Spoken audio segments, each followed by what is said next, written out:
Okay, hi everyone. I think we're live. We're gonna wait for everybody to get added and join the session, and then we're gonna get started with our webinar today on admissions intelligence for undergraduate business programs. So that's what we are sort of covering today, and thanks for joining us on this Wednesday evening, depending on where you are in the world, Wednesday morning, Wednesday evening. Um, but we'll just wait a few more minutes and then get started. I have Sattik here with me today, and it's morning for him. And in India, I think it's evening for many people who are joining us on the call, as well as our team here. But yeah, so Sattik, everything okay in your side of the world this morning? Such as it is, yeah. Yeah, I guess we just have to keep going, focus on what's good. Yeah. But I think, yeah, we've just gone through a very exciting admission cycle, so that's always fun to. I'm still processing it, still going through all the, sort of names, numbers, and admits, and who got what we expected, who, got better than we expected. That's always nice. But we're kind of in that frame of mind, and that's that part of the application or admissions cycle where we're kind of assessing what happened and planning the way forward for next year. So it's a fun time of year, but never a dull moment. All right, I think we should just get started because what I find is if we wait too long, then we run out of time. So yes, I hope lots of people have joined now and everybody can sort of I can still see the number going up, so I'm not really sure how long I should take. Um, It goes up slowly, but it keeps going up. Anyway, all right, here we are. I'm going to start. This is our admissions intelligence session today on undergraduate business schools. So thanks for joining us, everyone. And I'm going to introduce now myself and my co-panelist, Dr. Sattik Sarkar, who is a very sort of experienced professional in the admissions and other higher education space. So first, I'll introduce myself. I am Kim Dixit. I am the CEO and co-founder of the Red Pen, which is a education consultancy based in Mumbai, India. We started the Red Pen about, I want to say 15 years ago now. It's a long time.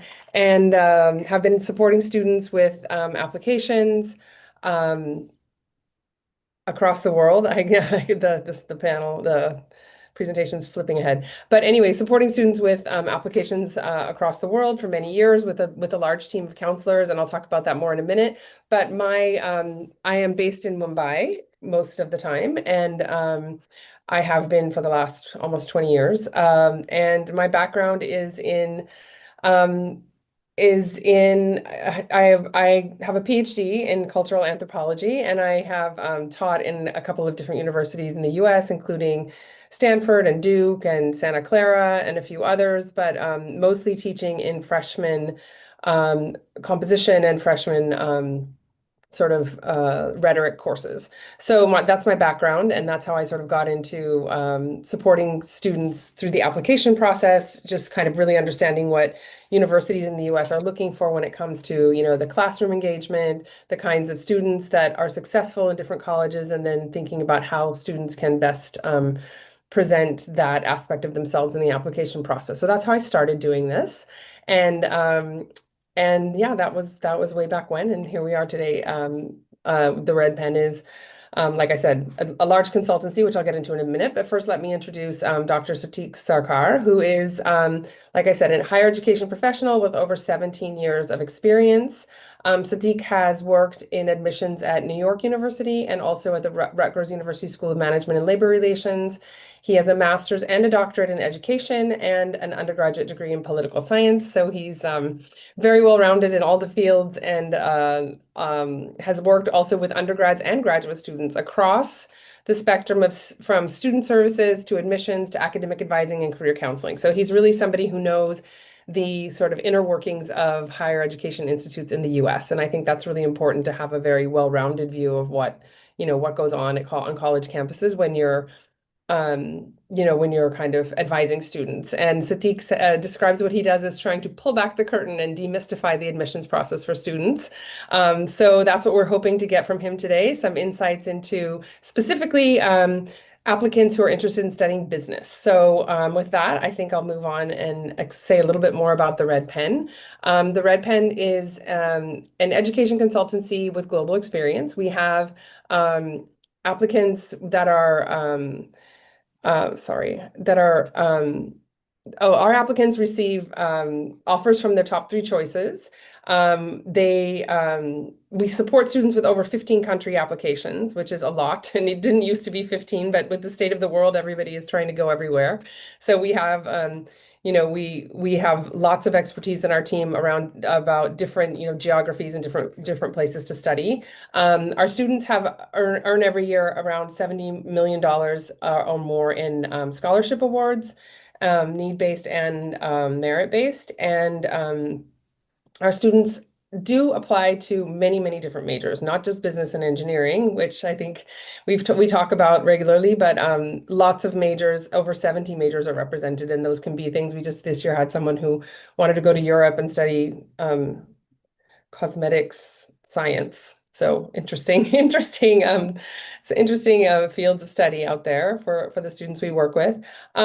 Today's session, we are going to I'm just going to make this a little bit bigger for myself. Yeah, thank you.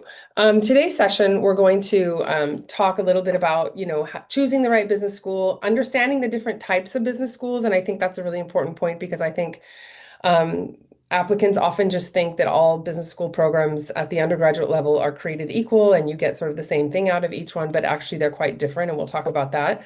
And then also, what do applicants who are successful, what do they do differently, or how do they stand out? And then what are the top schools looking for?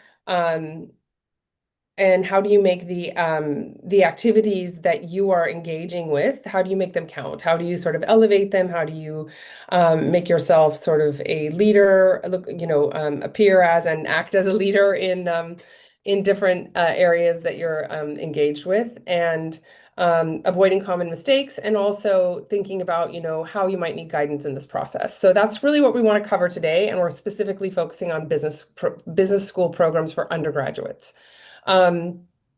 That's a whole other, there's a whole other topic of, business schools for graduate students, which we do a lot of at the Red Pen, but today we're focusing on undergraduates.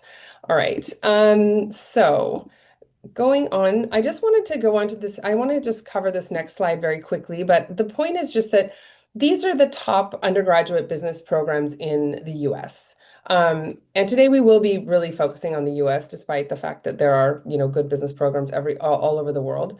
But as you can see, the acceptance rate at these business school programs is very, very, very low. It's very competitive to get into these programs, and the acceptance rate into the business program is often much lower than the overall acceptance rate at the university. So if you look at something like UNC Chapel Hill, the Keenan Flagler one here, third from the bottom, it says 7%. Now the admissions rate to get into UNC Chapel Hill for other majors is much higher.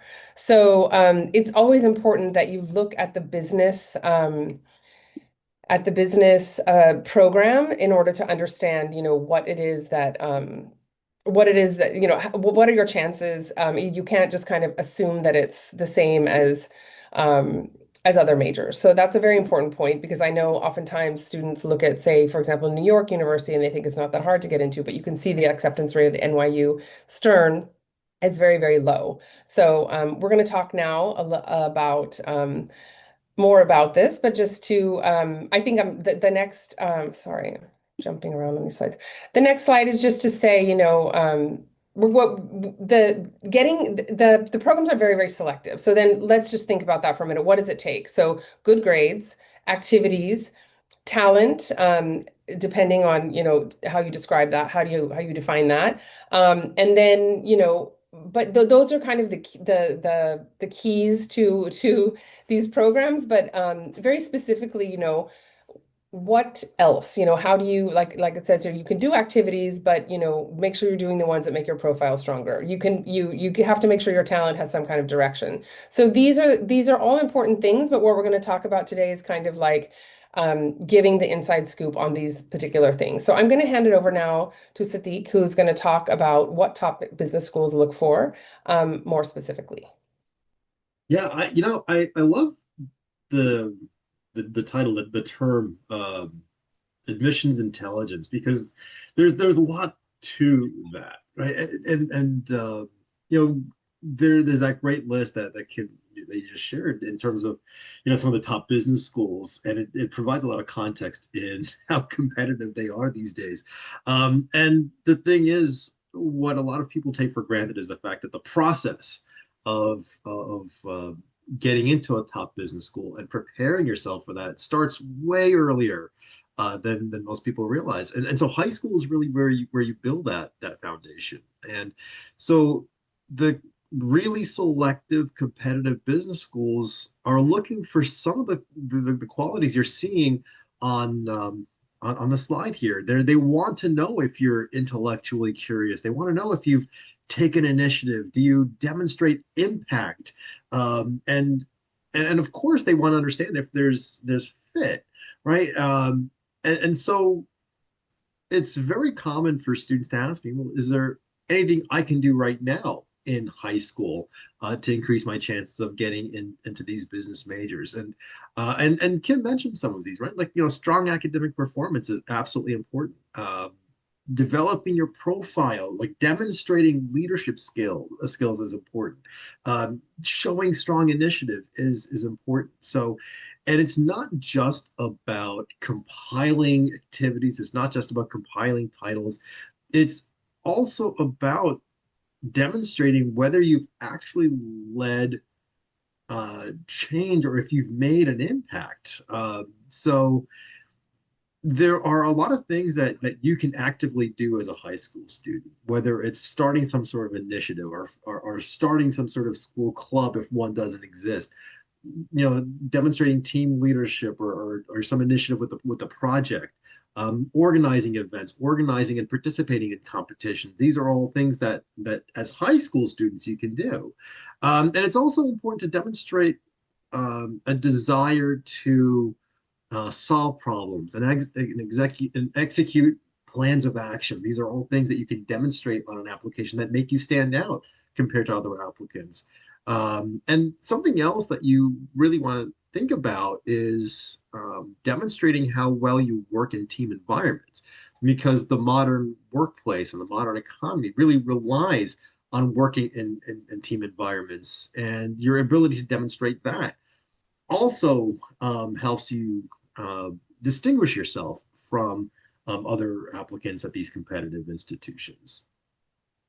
So let's talk a little bit about on the next slide, academic profiles that stand out, right? So business schools really look for academic readiness. Can you handle the rigor of their school, especially when it comes to quantitative skills? So mathematics is always going to be important. And that actually includes, the so-called non-math business majors. So a lot of people assume that, marketing or management or fields like that don't require quantitative skills, and that's absolutely not true. You still need to demonstrate math skills there. They also want to ensure that you have a strong, rigorous curriculum. So IB courses, AP courses, A levels, these are all courses that are going to be very closely evaluated.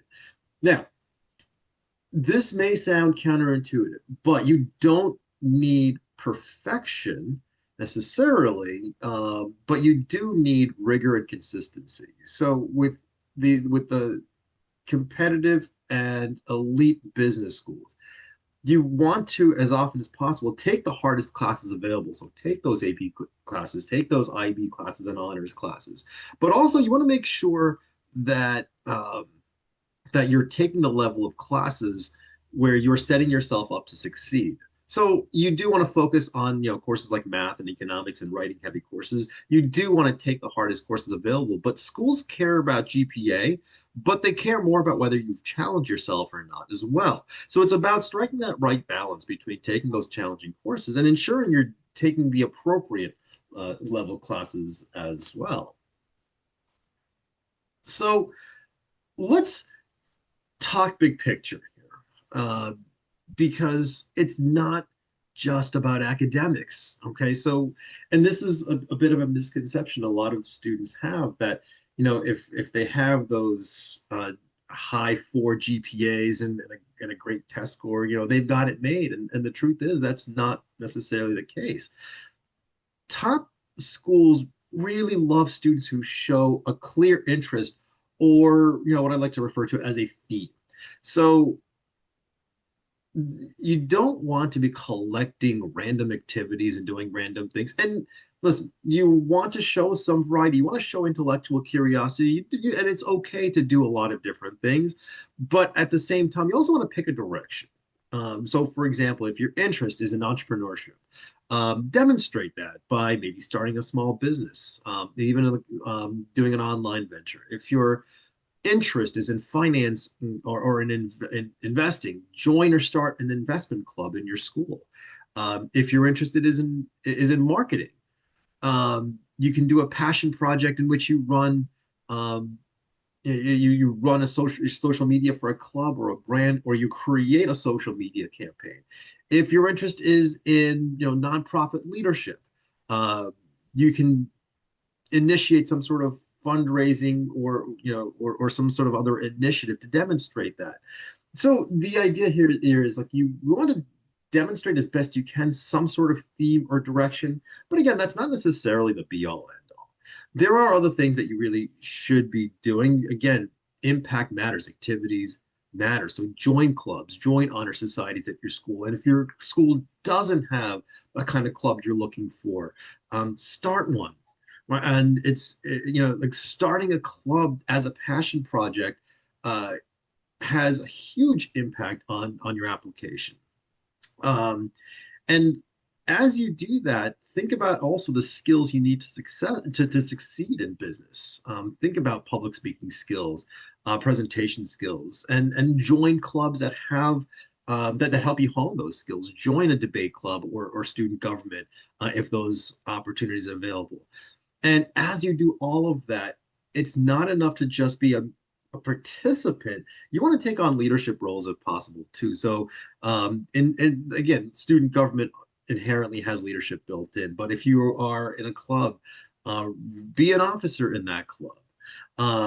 But here's the thing to also keep in mind: leadership manifests itself in a lot of different ways. All right, so it's not just through titles and it's not just through a whole host of extracurricular activities. It's also in gaining real world experience, and this is a huge differentiator. So participating in internships, whether it's a small local business or a major company, having part-time jobs demonstrates responsibility, shadowing professionals, freelancing even, starting your own business venture. I know a lot of students who start nonprofits or tutoring or fundraising organizations. It gives you that firsthand experience. So you get to be a student who actually did business, not just someone who studied business in high school. And so that kind of impact helps you stand out. And then something else you can think about is there are a plethora of summer programs and independent study options and research opportunities. And so if you are able to be admitted into a selective program like that, it's, that's another great profile builder. So MIT's got some great programs, edX. There are a lot of great selective programs that you can think about.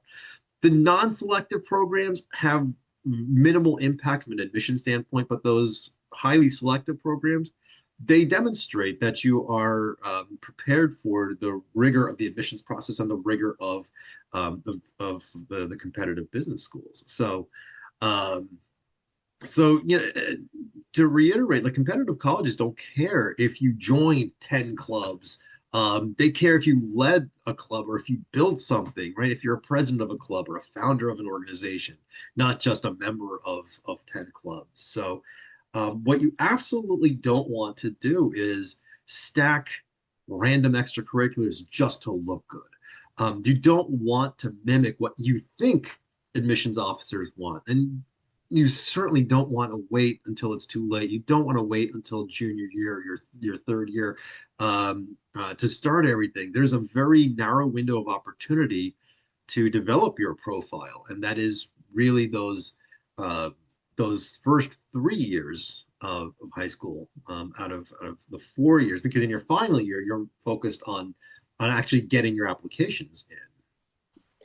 Sadiq, I'm just going to interrupt for 1 minute because I Yeah. forgot to mention that we have a Q&A. So if anyone Hmm. wants to ask questions, and we'll address many of the questions at the end of the session. So I wanted to mention that. I am also glad you said this thing about summer programs because I think that's one of the most common questions we get. So in case that doesn't come up Hmm. in the in the Q&A, I will I'll keep that comment for later, but it is really, something that summer's coming up right now, so you're getting a lot of questions about that. Should I go for this business program? And I think that the answer to that question really varies in terms of what are your other options, right? I mean, like you said, don't just do things because you think that's the box you have to tick. If you have a Right, better option or something you're more excited about, that might be the better choice.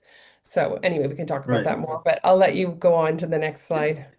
And actually, on that, just to go on a tangent, I know a lot of students who sign up for those, their immersion programs too, and leadership development programs.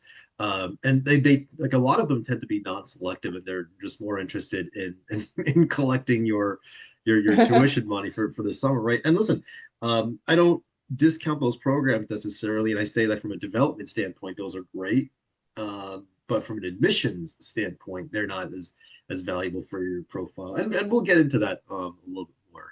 So, um, so the your activities are one part of the whole process. Now, the other thing that you're going to have to do is ensure that you leverage your essays to stand out. So when colleges are looking at your application, yes, they will absolutely look at your courses and your GPA and your grades. Yes, they will take a look at your leadership profile, your extracurricular profile. But listen, they're also going to look at your essays, and a lot of times your essay will be the factor that makes or breaks your admissibility, because these competitive colleges, they're getting a lot of profiles that are similar, right? They're getting those students who have great GPAs and great leadership and so forth. And so it often is the case where in an admissions office, it very well might be the essay that distinguishes you from some of these other students. All right.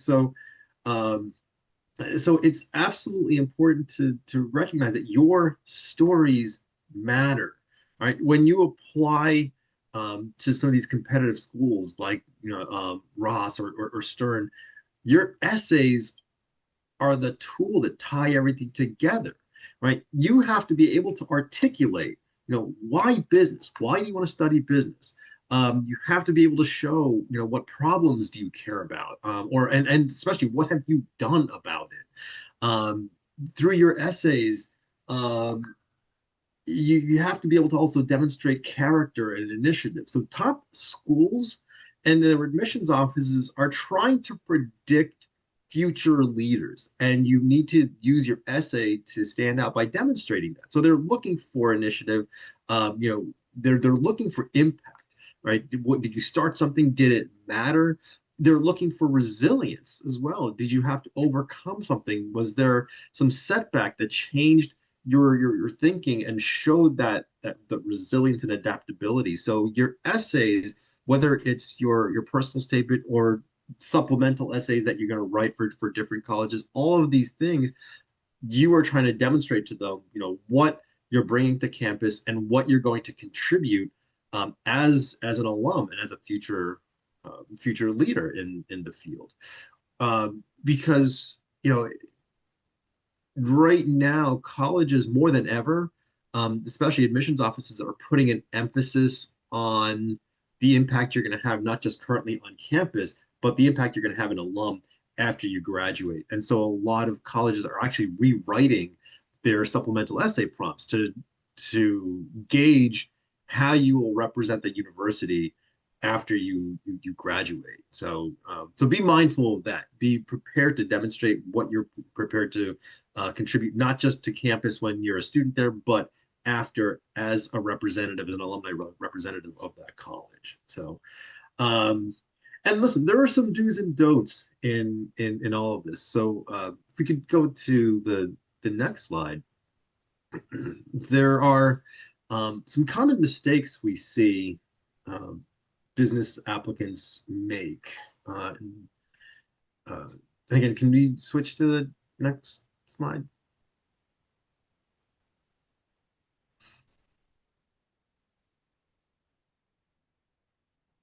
Do There. we want to go to the Okay. next slide? Yeah.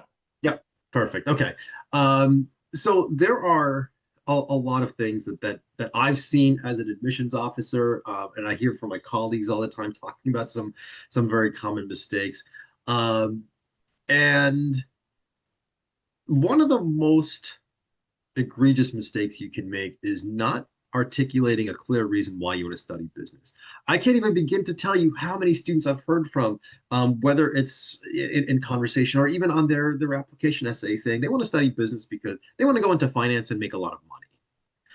Something like that, goodness, will that alone may be grounds for for denial of your application, right? It doesn't really demonstrate anything meaningful, right? So you need to be able to articulate a meaningful and substantive reason why you want to study business. Um, and there are a lot of students who apply to business because they deem it a safe or popular option. And if that's your reason too, again, admissions officers can see through that, especially at the competitive institutions, and that's not what they want to see, right? They also, students also make the mistake of listing a lot of activities, but showing very little impact, or showing very little leadership. So you absolutely need to demonstrate impact, and you demonstrate impact by either having a leadership position or quantitatively demonstrating what you've done, whether it's leading X number of people or raising X number of dollars, whatever it is. College admissions officers love numbers. So anytime you can quantify impact, you want to focus on that. I mentioned something before as well, this focus on academics. Yes, you absolutely need to focus on academics and have a strong academic profile. But if that's all you've done, then that becomes a problem, because if you're not demonstrating leadership or initiative, then you don't have a particularly strong overall profile. So having a singular focus on academics is another common mistake. Not demonstrating real world problem solving is another one. You need to be able to demonstrate that you're not just smart in theory, but in practice as well. And another big mistake, and we're going to get into this a little bit more in just a moment, but choosing universities only based on rankings or their brand, right? If that's your motivation for applying to a particular college, you are going to set yourself up for a pretty miserable experience. Okay, so we'll talk about that in a moment. But listen, like, many students are doing the right things, right, but not in the right way. And so part of what you want to do is make sure that your profile, you don't want it to look busy, um, but and a lot of times students make the mistake of having a profile that looks busy but not coherent or meaningful, right? So you want to make sure that everything kind of comes together in a meaningful narrative. And so with that in mind, next, in the next slide, let's talk about how to choose your business school. Okay, so as an offshoot of this, what I was just mentioning, like, you want to start with career direction, not rankings. One of the biggest mistakes, like I said, that students make is that they look primarily at what the top ranked business schools are, without thinking about career direction, for example. So you need to shift your mindset from what's the best ranked school to what school actually fits where where I'm trying to go, what I'm trying to do. So it's easy to chase rankings, right? Because they feel like a shortcut to a good decision. But part of this is ensuring that we aren't taking those shortcuts, right? A better approach is to really start with your career direction. So when you know what kind of path you're interested in, you can evaluate schools based on their programs and industry connections in that specific field. So, for example, a student who's interested in investment banking might prioritize schools with strong finance pipelines and recruiting connections, while someone else who's interested in startups might look for schools with incubators and entrepreneurship programs. So the best school changes depending on the goal. And each school, especially the elite schools, they approach business in different ways. Some of them have an entrepreneurial lens, some of them have an economics lens, some of them have lenses in specific industries. So it's absolutely vital that you are looking at the schools that have the best fit. And as you develop your essays, if what you're showing in your essays and in your profile doesn't demonstrate that fit, then then the admissions counselor will see through that. And so it's absolutely vital to make sure that you are um, looking at that fit. And Kim, you want to add to that? I'm on mute. Um, yeah, no, I mean, I'm going to say a little bit more about this later, but I think, it's really important to ask the right questions. It's exactly what you said. If I'm a student who is really, is really sort of excited about becoming an entrepreneur, I have a very different sort of path and interest and engagement in my, college years than somebody who's really, is actually very interested in, say, I don't know, accounting or something. I mean, it's just a very different profile, and both things happen at business school. So you need to be asking those questions in the right way, to find the best programs. And also, sometimes it's not about like it's the best, what I'm trying to say is if you can identify those things, you can make yourself a more compelling applicant, right? If you're just like the most jazzed about accounts and you figure out that there's some superstar accounts professor in some program and you can link your interest and what you've done and the things that you're um, that you want to do to that, then that helps you actually, sort of stand out and seem like a better fit applicant. So yeah, I mean, I think that's all I would say. I think it's very important to ask these questions, no matter, I mean, it's very important to ask these questions for business. It's important no matter what you want to go study, because like you said, the rankings only get you so far. But yeah, you can go ahead and talk a little bit more about this in the Yeah, next slide. right. Good. So, as Kim mentioned before, and something that we both kind of come back to over and over again, you really absolutely need to focus on fit and not just the brand. So when we're talking about getting into a competitive business school, that fit is everything. So, for example, academic fit, does their curriculum match your strengths? Okay, so when you're selecting your business schools that you're most interested in, it is important to take a look at what they have to offer, both in terms of their curriculum, research opportunities. You know, take a look at the kind of research the faculty does.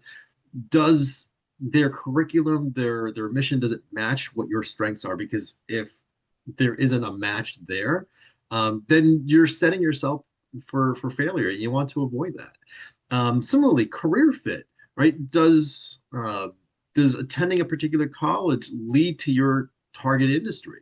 Not all business programs are created the same. Not all are, not all have the same connections with the kind of industries you might be interested in. So that career fit is absolutely important. Um, and then personal fit, I think, is one of the most important ones. You have to be able to see yourself at that campus. So will you be successful? Will you thrive in the environment of that particular school? Whether it's, through their curriculum, through their student life opportunities, through the physical campus itself as well. Can you see yourself there for the next 4 years? And then I think the most important of all is the strategic fit. Is the school, or are the schools you're looking at realistic admissions options. And there are some who can strategically, be realistic and say, okay, with my, with my profile, okay, maybe this isn't so realistic, so I create a more balanced college list. There are others who don't necessarily see things that way and assume that they'll be able to get into wherever they want to without giving it much thought. And I encourage you to consult, especially if you're looking to get into a competitive school. I encourage you to have conversations with counselors, with advisors, with consultants to to have demonstrated to you whether the schools are realistic options or not, and how to build out a realistic and well balanced college list. So I'll emphasize again, like rank, a college's branding, like those aren't really the be all end all. They're not the most important factors that you should be considering when looking to go to a business school. That is the key really to getting into a business school, like demonstrating that fit, and showing that you belong somewhere realistically. And if you're not able to do that, again, in an admissions office, those admissions officers are trained, especially at the most elite colleges, they're trained to see through all of that. And so as they're looking at your profile, as they look at your transcript, and look at your courses and the rigor, and they look at your profile, they can put together a picture of whether you would be a fit or not. And so it's your job to demonstrate that you would be a fit, at wherever you're going. So yeah, so just make sure that you're focused on the things that matter. Yeah, thanks, Sadiq. I think that we've talked about fit and then tried to describe what are we talking about when we're saying fit. So, there's different kinds of fit. It's very, very important. But one of the things I think is confusing when we say all of this is people are like, but maybe they all seem the same to you. So I want to just talk about a minute about how certain business programs and even, highly selective ones are very different. What's different about them? So one of the main differences between some of the top business schools is how you are admitted, right? So there's direct entry business schools. There's pre-business pathways, some where you can enter in either an undecided or another major, and then eventually you can apply into or else transfer into the business major. And then there's business related majors in schools where business isn't offered. And I think this is super important because students will come to me and say, well, I want to go to the Ivy League and study business. But actually in the Ivy League, those 8 colleges that constitute the Ivy League, and even if you take the Ivy plus colleges, right? Your Stanfords, Duke, Chicago, etc.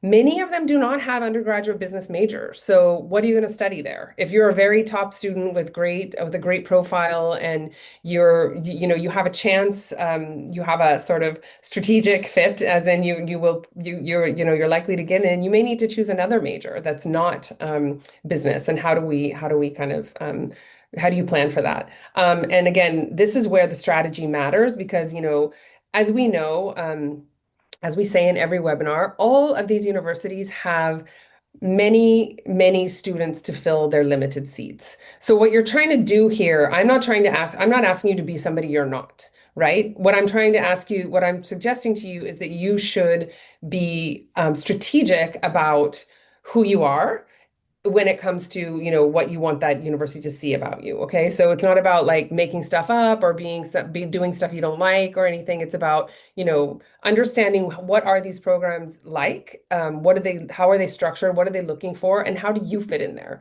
So we can move on to the next slide, which talks about this direct admit versus internal transfer.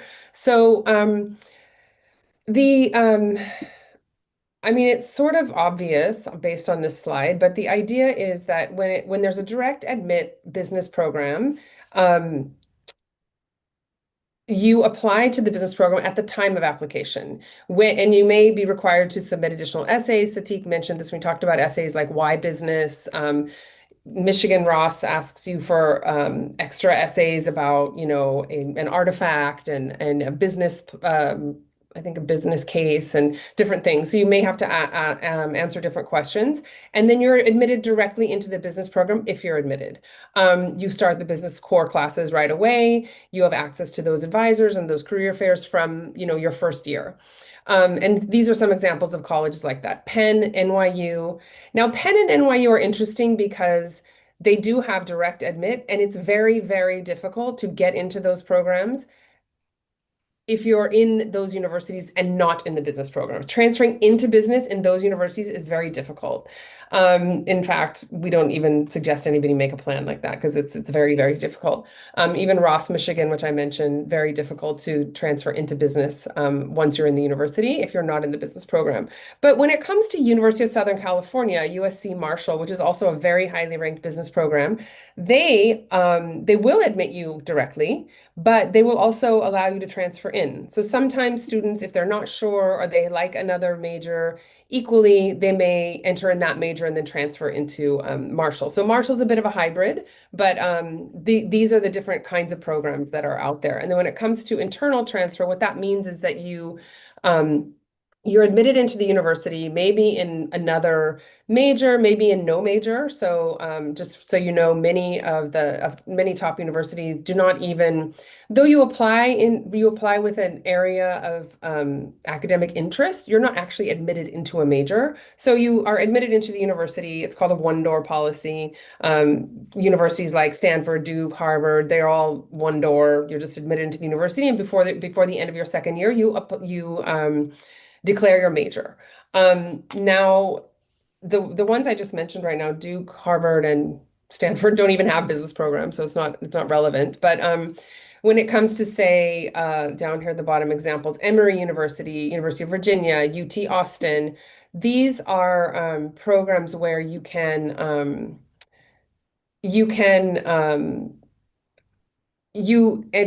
into the business program only after the second year. So, for example, Emory, they only allow that. You're not allowed to apply directly. And UVA, I believe, is the same. I think Texas Austin offers both, sort of like USC. But this is not an exhaustive list. My point is that when you're looking at business programs, look into it. What kind of a program are you getting into? Is it direct entry? Is it a one where you have to do an internal transfer? So when there's an internal transfer, sometimes there's prerequisites that you have to take, or there are, if you see up here at the top bullet points, there's, calculus, accounting, economics. So those are prerequisites that you might have to take to then switch into the business major. Now, sometimes, this is a good option for students who are like, maybe, for example, Emory is a business school that I often suggest to students who maybe don't have, maybe they didn't take HL math, or they didn't take, the most rigorous kind of math in high school, but they really want to study in a good business program. Well, you can get into Emory. And in the first 2 years, everybody's sort of in the same kind of program, and then in the last 2 years, you complete the prerequisites in those first 2 years, and then you transfer into Goizeta Business School. So if you don't feel like you have, that super high grades in most advanced math, which are going to be required for things on this other side, like UPenn, NYU, Berkeley Haas, Michigan, they're going to look for that. If you don't have it, you're going to be very handicapped in the process. So I'm just saying that these different kinds of different sort of setups of the business schools themselves might determine, which one you're more competitive for, depending on your background. So I hope that's not too confusing, but that's what that is. And I think this some people feel like, oh, maybe USC or Emory or what, they're not as good, but actually I really like these programs because they allow students to actually discover their interest in business later. You don't have to necessarily, have solved, be on this business track from such a young age, in high school, and have, built a profile that's so directly around business. You have time to kind of grow that and develop that interest. And then I guess, I'll just go on and talk about, some final advice in the next slide. I think what I'm talking about, I mean, what I just mentioned about, transferring into a business program and not really having, if you don't have that perfect profile, if you're not the strongest student in your school math, or it's just, high school curriculum can be really challenging, right? So maybe you want to kind of take a little bit more time and build up your math skills more slowly. The point is just that whatever you are doing, everything that Sadiq and I have said here today really is, the best strategy around all of this is to start early. Okay, because the earlier you start, the more sort of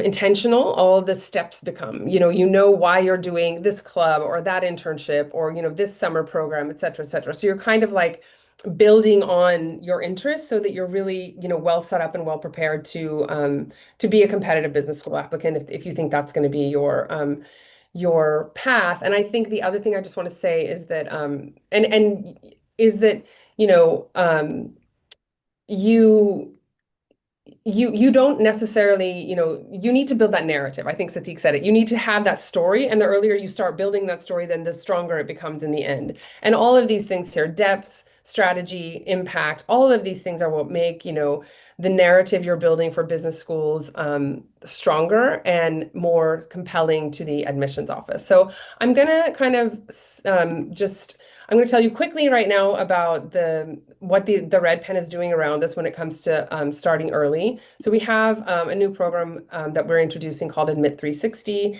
and we have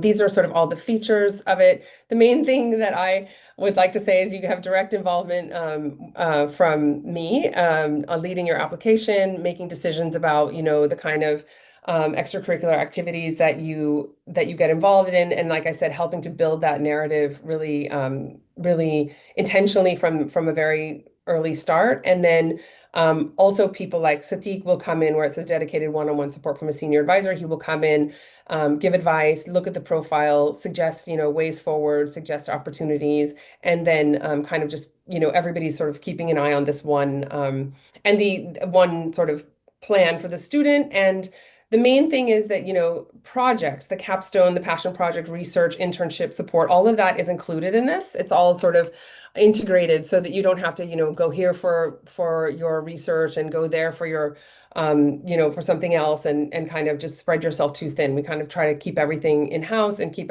you on a track that, helps to keep things successful in the end. I hope I've described that. We can always answer more questions. In the next slide, you can take a screenshot of or scan the barcode and get more information about how to contact us and learn more about Admit 360. But I'm going to stop there so that I can answer some questions.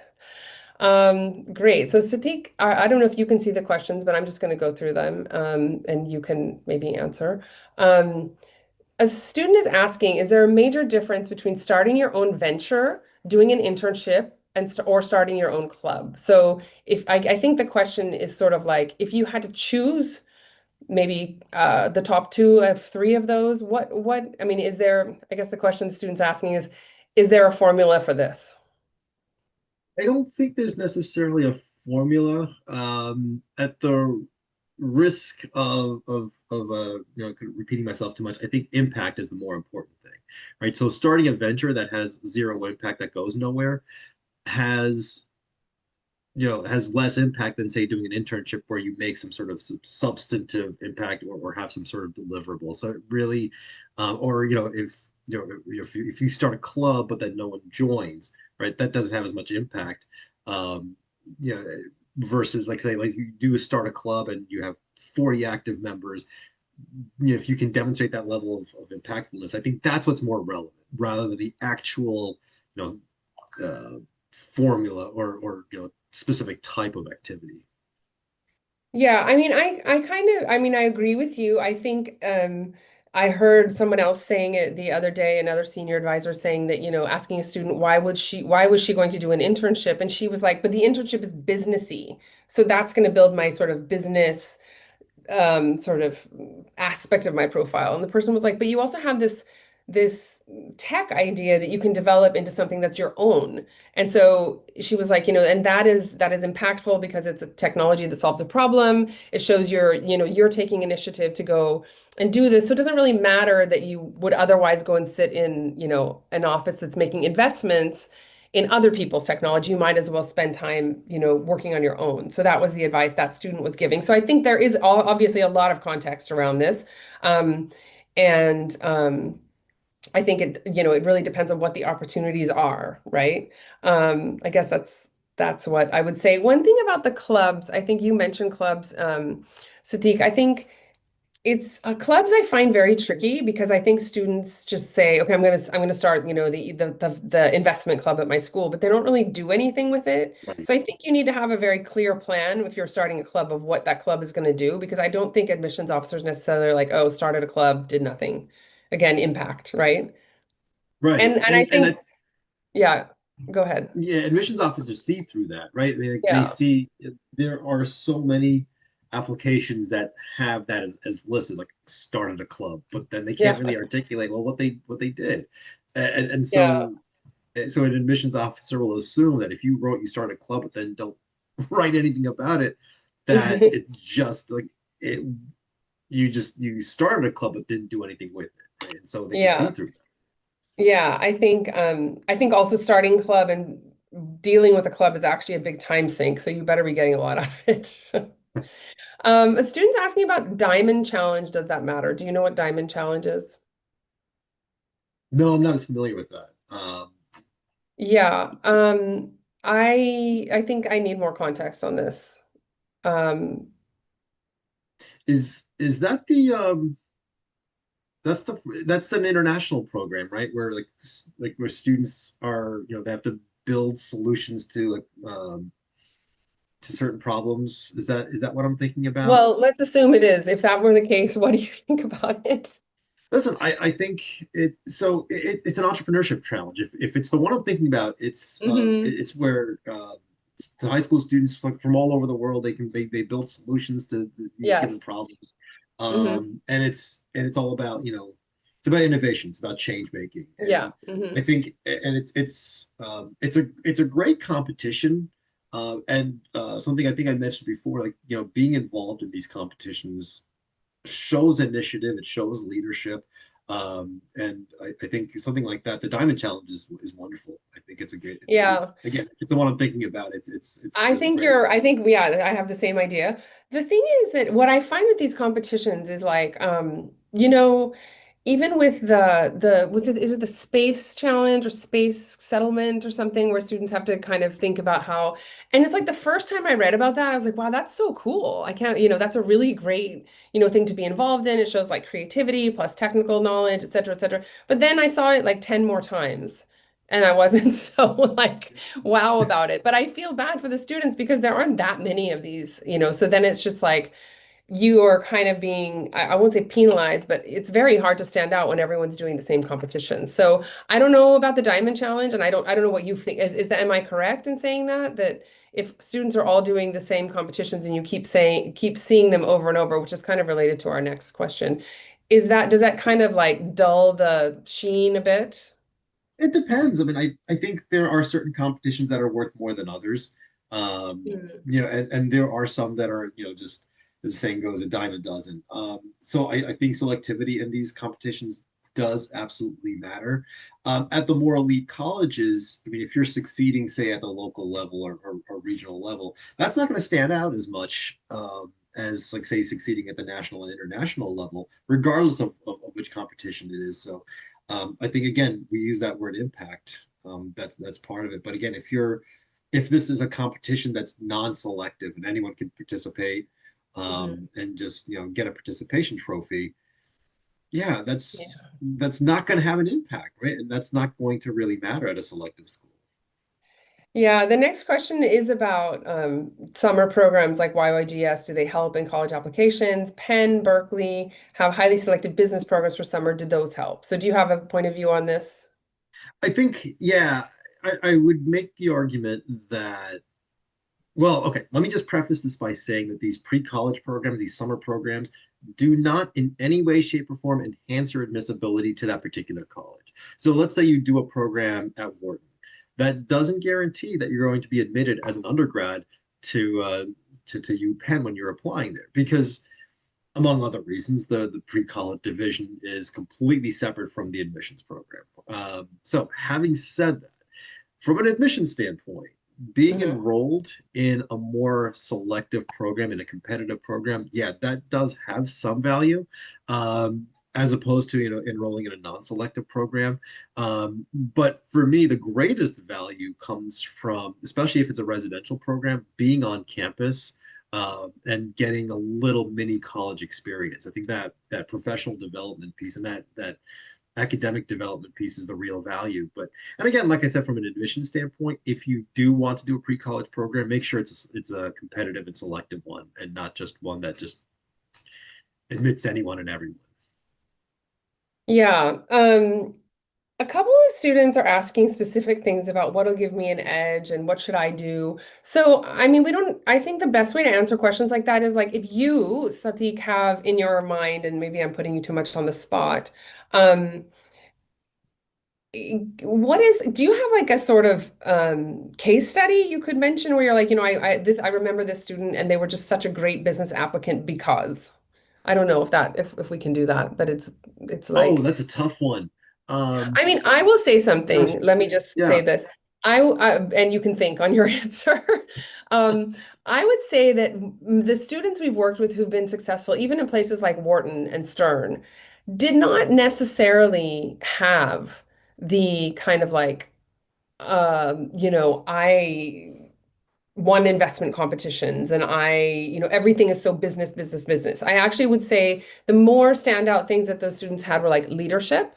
So leadership in even I remember a girl who had a lot of leadership in a kind of social initiative, like a social service initiative, and students who have, so again, impact, sort of solving a problem for a community. So that kind of a orientation, I think I see that more than somebody who's like, I won business competitions, if you know what I'm saying. I think you don't really have to win those business competitions and only center. In fact, I think probably business schools see too much of that and they want to see more yeah, diversity, but they want to see people who are focused on finding a problem to solve at scale for impact and things like that make a bigger difference. And they could be, yeah, community based, they could be anything. They don't necessarily have to be business based. yeah, and I think the biggest thing is, and this is one of those intangible things, which is demonstrating authenticity, right? Because anyone can be out there, doing some sort of community service initiative or starting, some sort of fundraising activity or something like that. But if it's just fake, um, then to some degree, I think admissions counselors can sniff that out a little bit. Mm, mm, So for me, I think the some of the best students I've worked with are the ones who are authentic, and that authenticity comes out in, among other things, how well they present themselves, how well they write about their experience, how well they frame the narrative, whether it's in their activities list or the essays that they write. The essays that, these admissions counselors are reading thousands and thousands of essays, right? But the ones that keep them reading, the ones that have that really compelling narrative, I think that's what ultimately sets you apart from someone else, right? Like the ones where someone reads the first sentence and then wants to read the second sentence and then wants to read the whole paragraph in the second paragraph. That's the that's what's going to set you apart, and I think that's yeah. where that authenticity is demonstrated. So, yeah, I agree. I mean, I think authenticity, even with our students, I mean, it's sort of something that's kind of, you know it when you see it kind of thing, but it's not difficult actually. Like I said, if a student starts early enough and pays enough attention to their interests, then I think it's easier. But I just want to address these two more things. One is a lot of questions about whether research is important, whether research papers, research programs that I think a lot of students are doing this year, whether they give, sort of more value. And the second thing, I just want to ask this one because it's specifically about NYU, so maybe you can just address it, is Sure. um, the question, I think I know the answer, but I'll ask you, is it says, what about a BA in economics at NYU? So not Stern. Is maths compulsory? So let me talk about the first question, which is about Hmm. research. And as with many things, it depends, right? Anyone can do a research project, right? Anyone can write a research paper. That's just one of the easiest things to do. Again, it boils down to how substantive of a research project it is, right? Because even in your classes, there are a lot of research papers that you have to write as an assignment, right? So everyone's writing research papers. Um, what differentiates research, like one research paper from another, is how substantive it is. Whether you're starting with a solid research proposal and a literature review, and and you have substantive methodology, and you can articulate why it's important to research what you're researching and what the problem of practice is. Something like that, sure, that can be a really substantive um, passion project. And then there are a lot of students I've worked with who've worked to get their research published, right? And so that also demonstrates that impact. Um, but if your research is nothing more than just, I don't know, a simple literature review and seeing what's out there and who's already studied what, something like that isn't as impactful, and that doesn't really impress admissions counselors. And then, so the second question about an economics degree at NYU and whether math is vital, yes, absolutely. Listen, it's NYU, um, and so any of those fields that are quantitative in any way, yeah, they are absolutely going to look at your math scores as well as everything else STEM related too. So even if you're going to be an econ major, they're going to look at not only how you did in math, but also in your sciences as well. So physics, chemistry, biology, the big three. They will also look at your marks in those courses as well. Yeah, I think that's a really interesting point about the US that I think a lot of students miss is that, you know, I guess if you know, I mean, I guess NYU admissions counselors also know if you're doing A levels, you will not have done three sciences and in those and math and everything to get to go for a business program. But so that's all contextual, I'm sure. But I think otherwise, when it comes to being very competitive for business programs, students think I need to take business management, economics, and math. But that's not considered a well-rounded sort of preparation for college in the US. In the UK, it would be fine. But I think that that's something that I really hope that people hear in this presentation is that going to college in the US to study business is not the requires more than only business preparation. And the most competitive students, and you would know this yourself also, for, definitely for, say, Wharton, I've seen um, are the ones who have just the highest, the most rigorous curriculum. That is, like a physics, economics, and math in the HL of the IB, and are getting a 40, 42, very high grades, very high rigorous curriculum and really top performance. So in all of it. So it doesn't really count that, okay, in Spanish you got a lower grade and in English you got a lower grade, like no, and in biology, but you want to study business. It doesn't work like that. Your entire academic profile has to be very, very strong for the top business programs. And I think, when it comes to Indian curriculum, we do see students who, think they don't have to take any science in 11th and 12th. And you're a much stronger applicant to business schools if you're actually a science student than a commerce student. So in commerce, the all the topics that you study in commerce and in Indian curriculum are the topics that the university is planning to teach you. So they don't really expect you to have it before you come. So I think that's also a really important point because I know people get really, in terms of subject selection, they're like, I have, top subject, the right subjects for business. But I think business has to be, kind of you have to be sort of strong all around. We have run out of time. Do you want to have any concluding remarks, Sattik? You know, work hard, have fun with this. Listen, I tell all my students that the college admissions process itself and the whole high school process, it can be stressful, it can be overwhelming. But I remind you to just when you can take a moment for yourself and be in the moment. And because you get to go through this process once in theory. So enjoy the process, enjoy looking for colleges, enjoy finding that fit.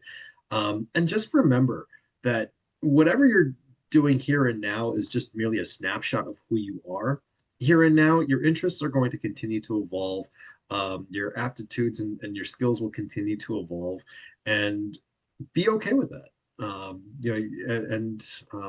And go with that, and don't be afraid to explore different interests and different things. And like I said, ultimately, have fun with all of it. Yeah, I think that's great advice. And I do think that we always tell students, be yourself because that's going to be where you're going to shine the most. So, um, thank you so much for spending time with us, and thank you for all of our, participants in the webinar. I hope that you got a lot out of this. And if you have further questions, because I know we did not answer all the questions, but you can reach us at the Red Pen on any of these handles or directly at the phone number and the email that's on this slide. So thank you and have a great evening or morning or day wherever you are.